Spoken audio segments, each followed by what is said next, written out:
Good morning everyone, this is Khan sir और आप देख रहे हैं आपका favourite YouTube channel that is seat academy. और आज के सेशन में हम पढ़ने जा रहे हैं सॉल्यूशन इस चैप्टर का most important part that is Raoult's law. That is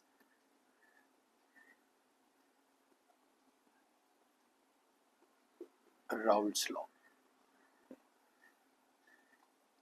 ठीक है ना। तो ये वाला टॉपिक सबसे ज़्यादा इम्पोर्टेंट है बिकॉज अगर ये समझ में आ गया आपको तो यहाँ से बहुत सारे न्यूमेरिकल्स आ रहे बोर्ड एग्जाम में भी आएंगे और आपके कॉम्पिटिटिव एग्जाम में भी आएंगे। ठीक है, तो आइए समझते हैं राउल्ट्स लॉ को। अब इस लॉ को पढ़ने के लिए हमें पता होना चाहिए कि what is vapour pressure. What is vapour pressure, आपने सुना होगा वेपर प्रेशर के बारे में। ठीक है, वेपर प्रेशर का मतलब ये है कि pressure generated by vapours. Pressure generated by vapours, जैसे कि आप मान लो प्रेशर हमारे घर में प्रेशर कुकर होता है, बराबर है। Pressure cooker which is a close container, है ना, इस टाइप से होता है प्रेशर कुकर। ठीक है, यहाँ पे एक विसल होता है और यहाँ पे जो है कि आपका फूड मटेरियल होता है। जब हम इसको हीट करेंगे तो यहाँ पे वेपर्स निकलेंगे। ठीक है, इनका वेपराइजेशन होगा, साइमल्टेनियसली इसका कंडेंसेशन भी होगा। तो यहाँ पे एक इक्विलिब्रियम कंडीशन बनेगा और यहाँ पे जो वेपर प्रेशर बनेगा क्लोज कंटेनर के अंदर। ठीक है, तो ये जो होगा आपका प्रेशर जनरेटेड बाय वेपर्स और कॉल्ड एज वेपर प्रेशर। ठीक है, कंडीशन ये है वेपर प्रेशर के लिए कि कंटेनर मस्ट बी क्लोज। समझ रहे हो, अगर ये कंटेनर अगर ओपन होगा देन वेपर्स विल एस्केप, है ना। वेपर्स एस्केप होंगे और आपको वेपर प्रेशर नहीं मिलेगी। ठीक है ना, तो ये है बेसिक। सो वेपर प्रेशर का मतलब है pressure generated due to the vapours inside the close container. ठीक है, तो आइए देख लेते हैं राउल्ट्स लॉ को।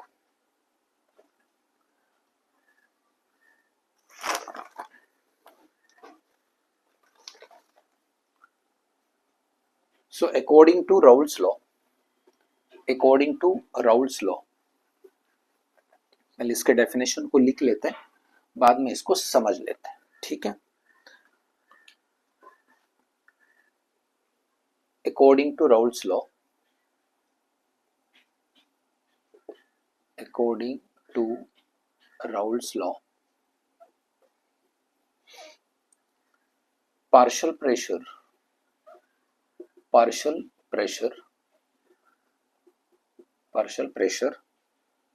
of any component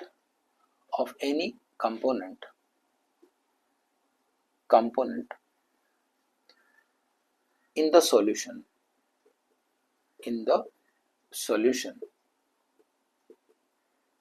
is equal to the product of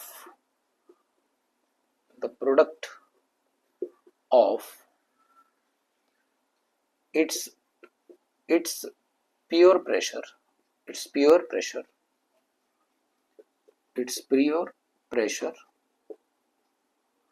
and its mole fraction.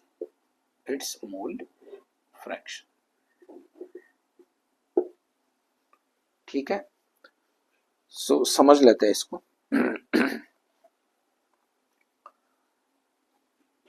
Partial pressure of A, it is denoted by P A. ठीक है, partial pressure of A that is P A, it is directly proportional to mole fraction of A. It is directly proportional to mole fraction of A. Therefore, partial pressure of A is equal to pure pressure into its mole fraction. That means, according to Raoult's law, partial pressure of component A, partial pressure of components A is equal to product of its pure pressure, this is pure pressure of A, and its mole fraction. This is mole fraction zeta A. ठीक है, therefore PA is equal to partial pressure,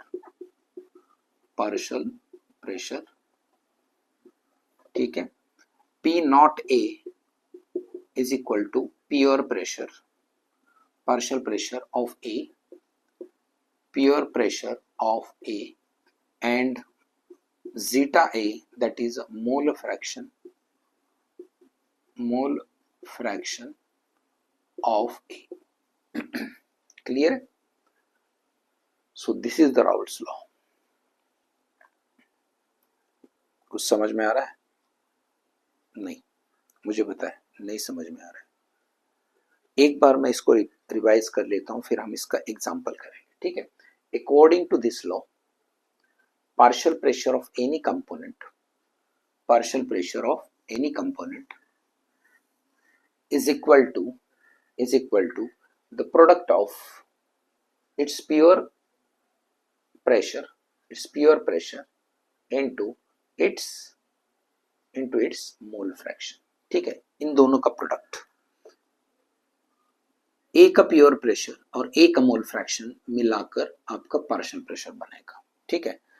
और इसका जो relation है मोल fraction के साथ, partial pressure of any component is directly proportional to the mole fraction of that particular component, ठीक है।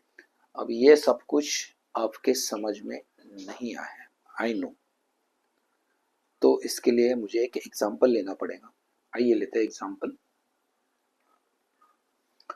मान लो कि मेरे पास एक प्योर लिक्विड ए है, ठीक है। तो यहां पर सरफेस के ऊपर जितने भी मॉलिक्यूल होंगे that will be of A molecule, ठीक है ना। सारे के सारे ए के मॉलिक्यूल होंगे और कोई है ही नहीं, प्योर है ना।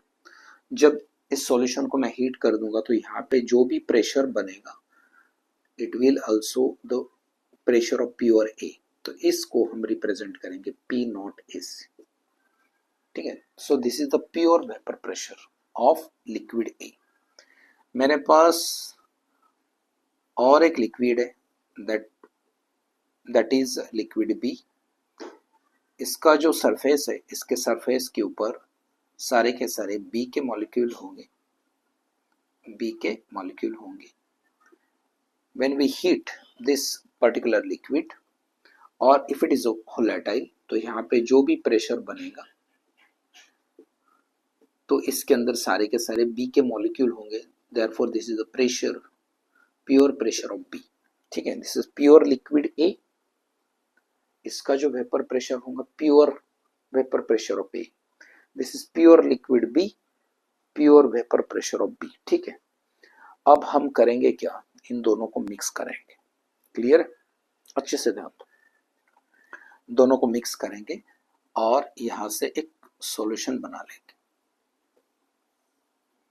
यहां पर एक सॉल्यूशन बनेगा and this is the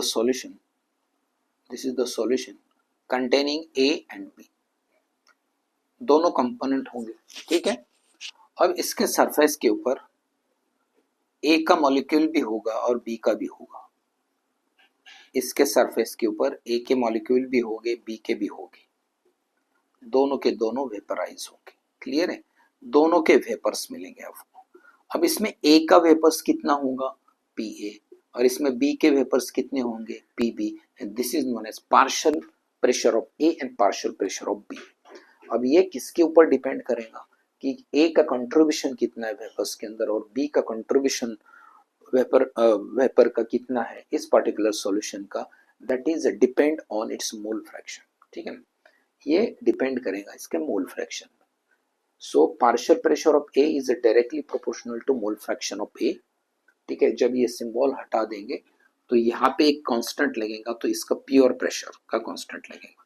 so ये वाला जो है partial pressure of A, it is equal to pure pressure of A into its mole fraction. Similarly अगर मैं बात करूं partial pressure of B which is directly proportional to mole fraction of B, therefore PB is equal to P naught B into its mole fraction. This is the partial pressure of B. So this is the expression which calculate the partial pressure of A, and this with the help of this equation we can calculate the partial pressure of B. Clear है? So this was given by the Raoult's, this is the name of scientist, और ये था हमारा Raoult's law. Clear हो गया? अब बहुत सारे बच्चों को पता ही नहीं कि सर ये क्या है, मोल फ्रैक्शन क्या होता है, तो ये हमने 11th में पढ़ा था, मोल फ्रैक्शन है ना, ये है मोल फ्रैक्शन, इसका ये जो symbol it is known as a zeta, ये मोल फ्रैक्शन है। मोल फ्रैक्शन को कैसे निकालते हैं, मोल फ्रैक्शन को कैसे निकालेंगे, ठीक है, आइए पढ़ते हैं।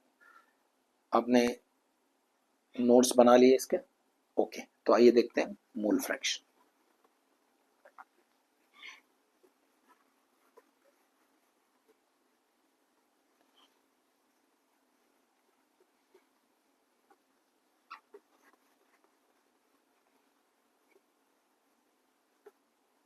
ठीक है, देख लो मोल फ्रैक्शन क्या होता है।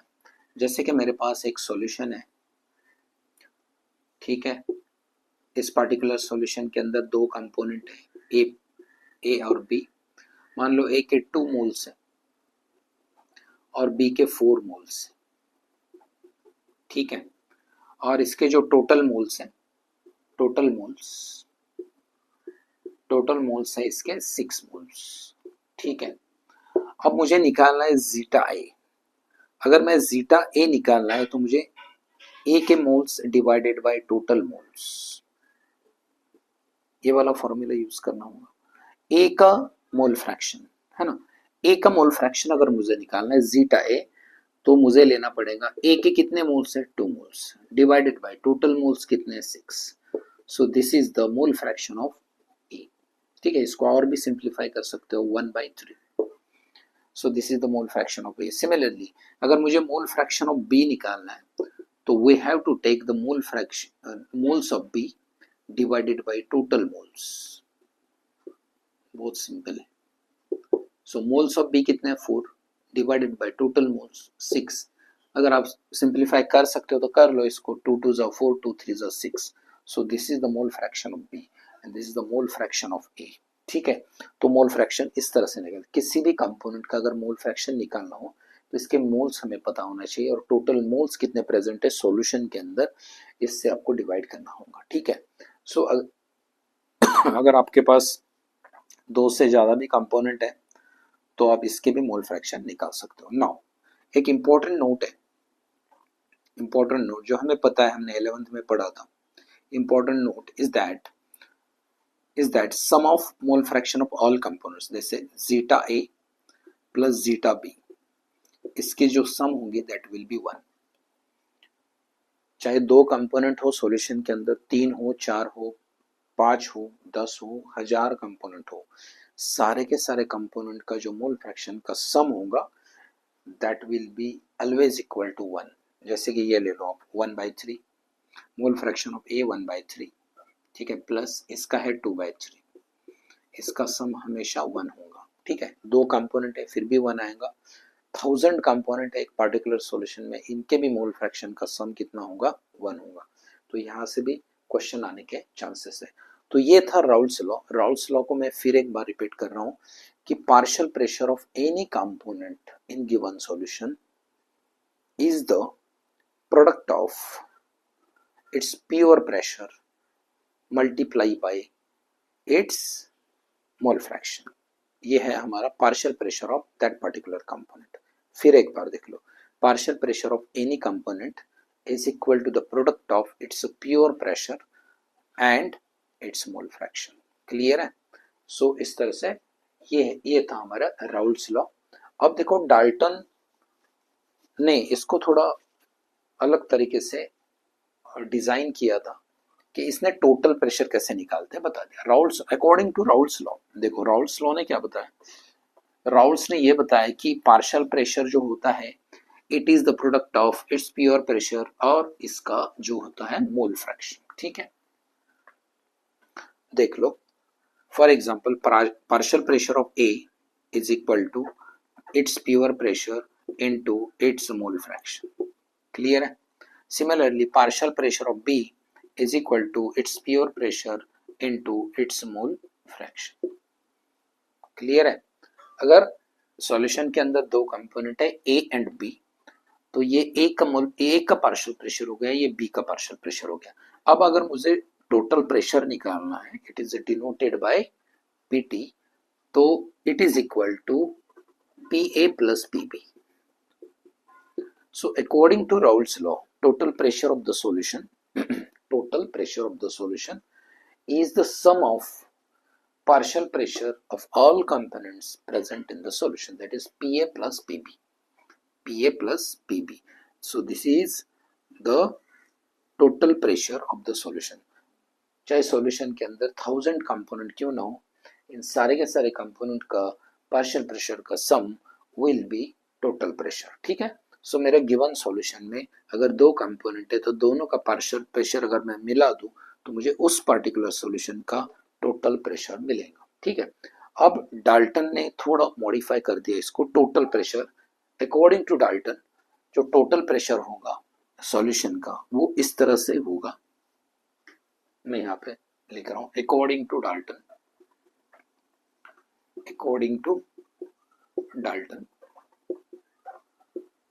total pressure of solution is equal to pure pressure of A plus pure pressure of B minus pure pressure of A bracket complete into mole fraction of B। Dalton ने बताया कि हम total pressure of solution इस तरह से भी निकाल सकते हैं। ठीक है, इस तरह से हम टोटल प्रेशर को निकाल सकते हैं, ये अनदर इक्वेशन। ठीक है, अब इसका derivation which is not most important, but इसको हम डिराइव करेंगे कि ये कैसे आया। ठीक है, देख लेते हैं ये वाला जो सॉल्यूशन, ये वाला जो एक्सप्रेशन है ये कैसे आ रहा है, इसको थोड़ा हम डिराइव करते हैं, देख लीजिए।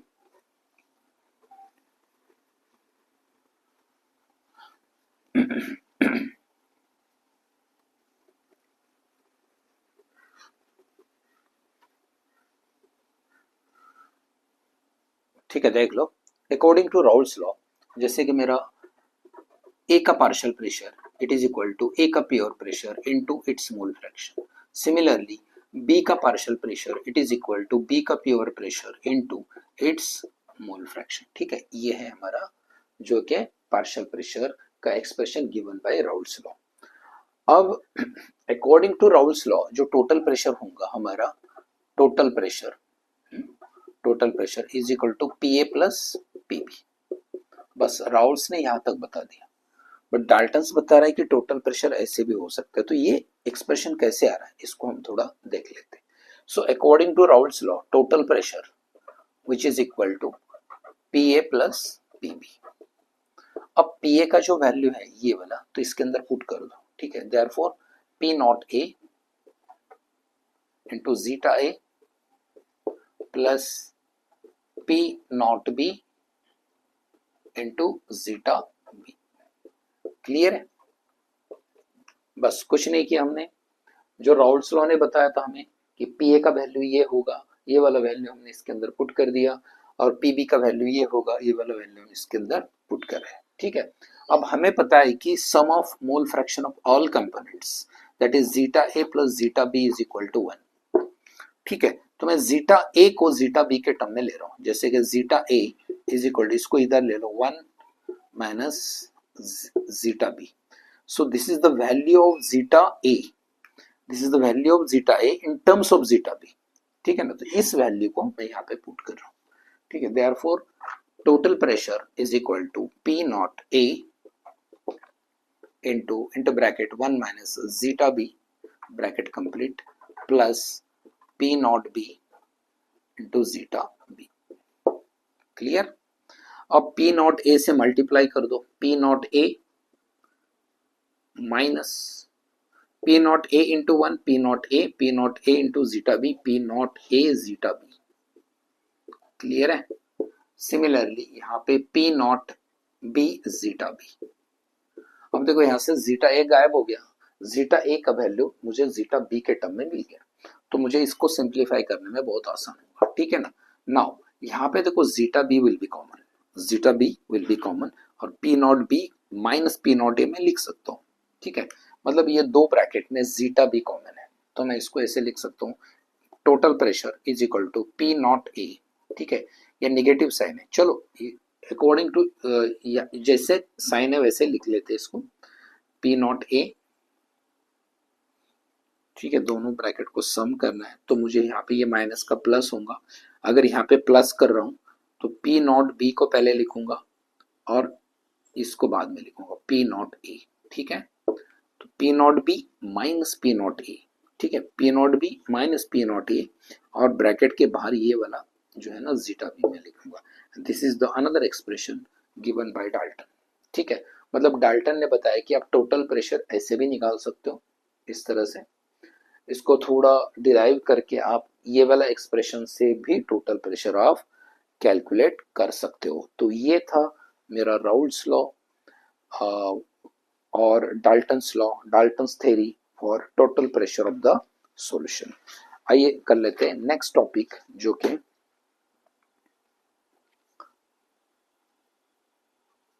इसके अकॉर्डिंग, जो कि इस एक्सप्रेशन के बेसिस के ऊपर जितने भी न्यूमेरिकल्स है इसको हम करेंगे, बट आज का सेशन का टाइम खत्म हो रहा है तो आज के लिए बस इतना ही काफी।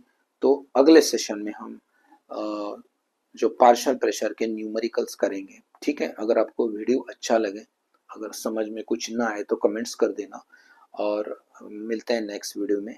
और वीडियो को शेयर कर देना, सब्सक्राइब कर देना, लाइक कर देना, और अगले वीडियो में हम बहुत सारे न्यूमेरिकल्स करेंगे based on this particular topic, that is vapour pressure, ठीक है। Till then bye bye.